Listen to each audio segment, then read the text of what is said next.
A few hours before dawn over Crimea, 25 Ukrainian drones passed through one of the most powerful air defense systems in the world and reached their target. Russia's air defense network, which on paper was supposed to close the sky over the entire peninsula, failed to stop cheap drones flying meters above the sea surface. What happened that night at Saky Air Base changed the understanding of what modern aerial warfare looks like. At 3:45 local time, on concealed positions in the Odessa region, Ukrainian drone control crews were completing their final preparations for the strike. The target was 300 kilometers to the southeast, Saky Air Base on the Crimean Peninsula. That is where the 43rd Independent Naval Assault Aviation Regiment of the Black Sea Fleet is based. At the parking areas of this base, Russia kept Su-24 bombers and Su-30 fighters, aircraft that maintained air pressure over the Black Sea and covered the southern axis. At exactly 3:52, the crew commander gave the order to launch. The first AN-196 Lyuty drone accelerated down a concealed runway and disappeared into the darkness. Every 30 seconds, the next drone repeated the same maneuver. 25 aircraft took to the air in total.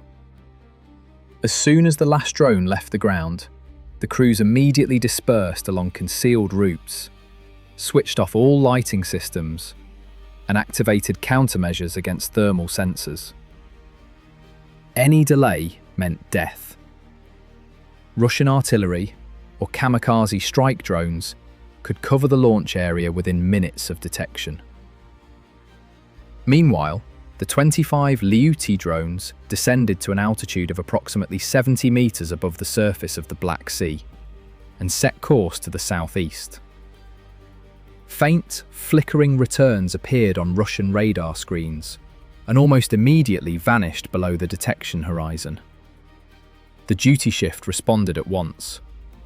The signals were too slow for cruise missiles, too low for aircraft, and the radar cross-section was too small for confident classification.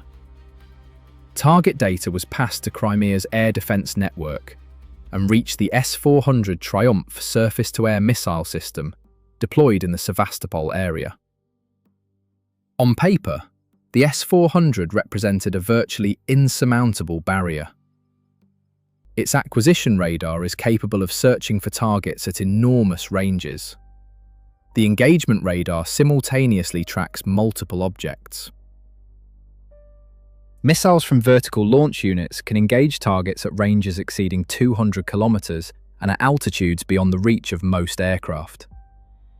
Russian officers were confident Ukrainian drones would be destroyed before they ever reached the peninsula. But the real battlefield does not match the brochure specifications. It is defined by the curvature of the Earth, reflections from the sea surface, terrain masking, and human reaction time. At 70 meters above the water, the Lyuty drones were effectively using the radar horizon as a natural shield. A ground-based radar sees high-altitude targets perfectly well, but when a small object skims just above the sea surface, every wave, every shoreline, and every coastal structure becomes a source of false returns. The picture on the screen turns into a chaotic clutter field, in which the real threat dissolves among dozens of false tracks. The second intercept layer was the Buk M3, a system covering medium altitudes and simultaneously protecting the S-400 itself from targets that had broken through into the inner zone. The system's radar is capable of detecting low-flying objects, and its missiles cover a significant range. But here the problem was no longer range, it was time. From the moment a target appeared clearly on the screen to the moment of launch, the crew needed several seconds to receive data, classify the target, slew the launcher, and issue the fire command. Against a target flying at low altitude and masked by background clutter, those seconds became critical. At 4:48, the first group of Lyuty drones broke through the western boundary of Crimea's air defense and approached Saky. The first strikes hit the S-400 position in the Sevastopol area. The engagement radar, the command vehicle, and the system's auxiliary equipment were engulfed in flames. The system, built to control airspace for hundreds of kilometers around, was knocked out at precisely the point where it was most vulnerable, in the final kilometers before the target. After the destruction of the S-400's key component, the remaining drones switched to the second objective, the aircraft parking area at Saky Air Base. The Su-24s and Su-30s sitting on the ground were no longer symbols of air power. They had become enormous metal structures loaded with fuel and armed with munitions, ideal targets for electro-optical sensors. Within minutes, the parking area was on fire. Fuel trucks, ground equipment, and support structures around the aircraft exploded in a chain reaction. By 4:52, the Buk M3 was attempting to fill the gap left by the S-400. Missiles streaked into the low sky at supersonic speed, but the problem was no longer the speed of the interceptors. The Ukrainian drones were not flying in a single column. They had spread across multiple directions, forcing Russian radars to continuously switch between tracks, classify targets, and assign priorities. Some returns appeared and disappeared behind terrain features. Others vanished as they descended toward the water surface.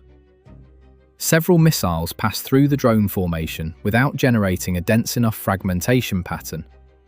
2 more were drawn off by false reflections from the sea surface. Smoke from the already burning S-400 position and the metal structures of the airfield. The thermal sensors of the Lyuty drones saw Saky in an entirely different way. Against the cold, pre-dawn background, every heat source stood out clearly. Fuel trucks, running engines, clusters of electrical equipment, maintenance zones, and rows of aircraft on the parking apron. The drones distributed targets among themselves methodically. One struck the refueling zone. Another hit the concentration of ground vehicles. The next ones targeted the rows of Su-24s and Su-30s, parked close enough together that a single explosion triggered a chain of secondary fires. At 04:57, Saky Air Base had become a sea of fire. The Buk M3 was firing intensively, but had downed only 12 of the 25 drones. 13 broke through to their targets.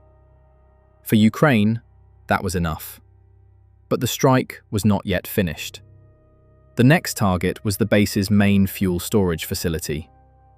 That was where the substance that turned aircraft into a combat force was kept. Even if the Su-24s and Su-30s remained intact on the parking apron, without fuel, pump lines, refueling vehicles, and the distribution station, they became props. At 5:04, the 6 remaining Lyuty drones attacked the fuel area from multiple directions.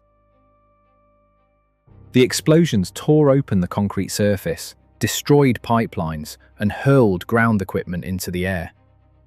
Fire broke out at several points simultaneously, preventing Russian firefighters from identifying a priority direction for suppression. Black smoke blocked the routes of fire trucks and divided the entire zone into separate pockets of fire.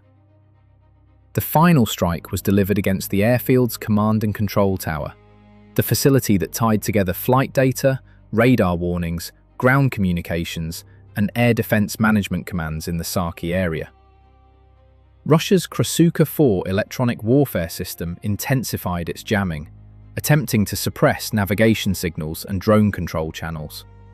But the Lyuty drones did not depend on a single external signal. Inertial navigation, pre-programmed routes, and terminal image-based homing allowed them to continue flying even under dense jamming conditions. Moreover, the intensity of the jamming unintentionally pointed to what Russia was most trying to conceal. The zone of heaviest electronic suppression coincided with the location of command vehicles, communications nodes, and air defense coordination equipment. The drone sensors read the shapes of buildings, roofline contours, antenna cluster positions, generator heat signatures, and cable runs. The false heat sources and equipment decoys placed by Russia were identified quickly. Shadows did not match. Thermal signatures did not correspond to real equipment. And the distances between objects did not align with the base layout already loaded into the drone's memory. At 5:11, the strike on the command post began. Penetrating warheads entered the building's load-bearing structures. The explosions sequentially struck the communications equipment area, cable runs, the auxiliary power station, and backup generators. The building did not collapse immediately, but a chain reaction began spreading from within. Power cabinets, communications servers, control panels, and encryption systems caught fire one after another. Screens went dark. Communications channels between the airfield, air defense crews, and fire units collapsed. The base was not only burning, it had lost the ability to coordinate its own rescue. The results of the strike were documented. No fewer than 4 hangars at Saky were destroyed or seriously damaged. The main fuel storage facility was engulfed in flames. The command and control tower was knocked out. 2 S-400 launch components were disabled. 2 Pantsir S-1 systems in the Kerch Strait area were also struck, and the Pantsir is the close-in defense layer protecting radars, launch units, and key logistics facilities. The main substation in Sevastopol, supplying the city from the Balaklava thermal power plant, was knocked out, plunging the city into darkness. In modern warfare, loss of power is not simply an absence of light. It is the failure of radars, communication systems, surveillance cameras, and command structures. The strategic significance of this strike extends far beyond burned fuel and damaged aircraft. Ukraine did not attack individual targets. It attacked the architecture of Russia's defense in Crimea. Every degraded S-400, every knocked-out Pantsir, every struck fuel depot, and every blacked-out substation punched a new gap in the peninsula's defensive network. 25 low-cost drones did not defeat Russia's air defense in a direct-fire engagement. They arrived in sufficient numbers, dispersed across a wide enough front, and came at precisely the right moment to simultaneously overload radars, missiles, electronic warfare assets, and anti-aircraft artillery. That is the difference between destruction and paralysis. Destruction burns the target. Paralysis strikes what gives the orders, what maintains communications, and what coordinates the response. That morning, Ukraine did both. Crimea has ceased to be an untouchable rear area. Bases, logistics routes, power stations, radar positions, and command posts, once considered securely protected, now fall within reach. And every time Russia is forced to shift additional air defense assets to the peninsula, disperse its aviation, or rebuild infrastructure, the tempo of its operations slows by another step. If this analysis was useful to you, give it a like, subscribe to the channel, and write in the comments, do you think this strike will force Russia to strengthen air defences in Crimea, disperse its aviation, or take ceasefire negotiations more seriously? Share your thoughts, and let's stand together in support of peace for Ukraine.